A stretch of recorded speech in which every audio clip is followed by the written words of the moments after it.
Today we're going to be taking a look at this little device that I got. What this is, I got it from Amazon and it was about $13.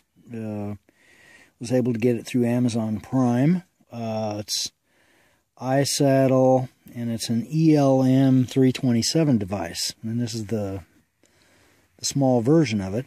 This is a Bluetooth OBD2 a unit. It plugs into the OBD2 port that's on every vehicle manufactured since 1996. It plugs into the port. It's a standardized port, and but this uses Bluetooth. It's got built-in Bluetooth. It'll Bluetooth to your smartphone or your tablet, and so I'm using it in conjunction with an app, an Android app called Torque Pro. There's a free version of it, but I went ahead and got the Pro version, and so the total price with the for this unit itself plus the $4.95 for the Torque Pro app is under $20, and it's a very, if you've already got the smartphone or the tablet, the Android smartphone or tablet, it's a very useful thing to have around. On my vehicle here, I do have a check engine light, and I have already used this, so I'm not going to go through the, there's plenty of videos here on YouTube where they're telling you how to, they're demonstrating how to kind of pair the thing up via Bluetooth, and it's, so, don't really need to show you that, but in any case, it does work. So I'm going to stop the recorder because I've only got two hands, and I'm going to plug this in, and then I'll be showing the screens on my, I have a Samsung tablet that I'm going to be showing the screens on. So, if I can get that aimed properly, underneath the dash here I have like a trailer, that's like a trailer brake, and then you can see the unit. I've got it plugged in back behind, that's where the OBD2 port is. This is a 1998 F-150, Ford F-150, and you can see that there's a, when you plug it in, even though the ignition's turned off, there's a little LED light that comes on, so you can see that, and to give you an idea where that's at, here's the steering wheel, there's the ignition switch, and then going down, there's that electric trailer brake controller that is in here, and then back behind there's the OBD2 port. So I have the OBD2 paired with the Bluetooth on the tablet, and so let's start up the Torque app. Okay, this may end up being difficult to show because of the lighting. Just depends. So in any case, the tablet is paired up. I've got a vehicle profile. You you have a default vehicle profile, and so I went ahead and I've got it already set up where I put my you name it, and then you put in things like how large the engine, what size the engine is, and the weight of the vehicle, and fuel tank capacity, and different things like that.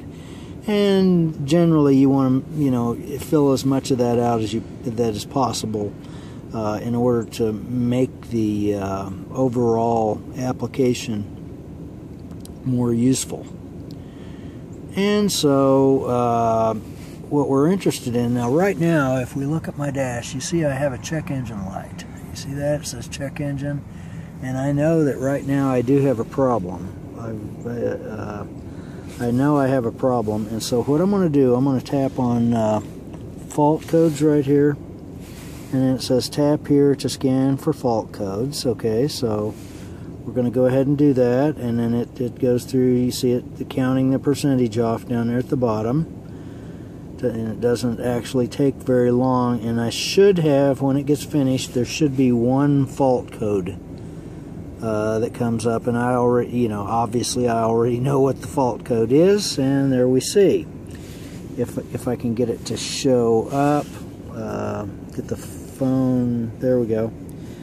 It says powertrain cylinder 3 misfire detected, and I already know what the problem is. It's that this particular engine is a 4.6 liter V8 engine, a Ford V8 engine, and so this particular engine has a bit of a problem periodically with the coils. They have a coil for each cylinder, and so there's you know, that is a kind of a recurring problem if you keep the vehicle long enough. And you can see there that I've got 123,778 miles on this, but it's in decent shape otherwise. And so I've had this problem a few years ago with the coils having to be replaced, and so that's going to have to be done again. So anyway, let's see if we can go to some other screens here. So you can see that you have the on the front of this, by default, you've got the it's like a tachometer, and that kind of duplicates the tachometer up there to the right of the speedometer. So if I tap on real-time information, then we get a, if I can get it to show up proper, there we go. Well, you can really see the grease on the screen. I need to clean my tablet screen. Anyway, you can see that you got a tachometer up there on the left, and speed, obviously I'm not moving. Then you got the coolant temperature. It says it's right now, it's been running for a little while. What does that say, 69 degrees? I don't know if that's right or not. It's more than that. Let's see, what is that? And then I'm not accelerating, and you got different things like throttle, vacuum, and that's a tachometer. And then you've also got the opportunity to add a bunch of other gauges. And as I say, there are plenty of videos on YouTube that kind of go into those details, so there's really no need of me kind of making my own version of it. So I'll be playing with this. But for under $20, if you've already got the smartphone or the tablet, for under $20, the unit itself was $13, and the app, even you can get the free version of Torque Pro or Torque. Is free, obviously, and it gives you lots of functions, but for $4.95 you get the Pro version, and you can see that it's really a great application as far as the graphics are spectacular, and the way the thing works. And of course, all these I'm just using the default graphics right now.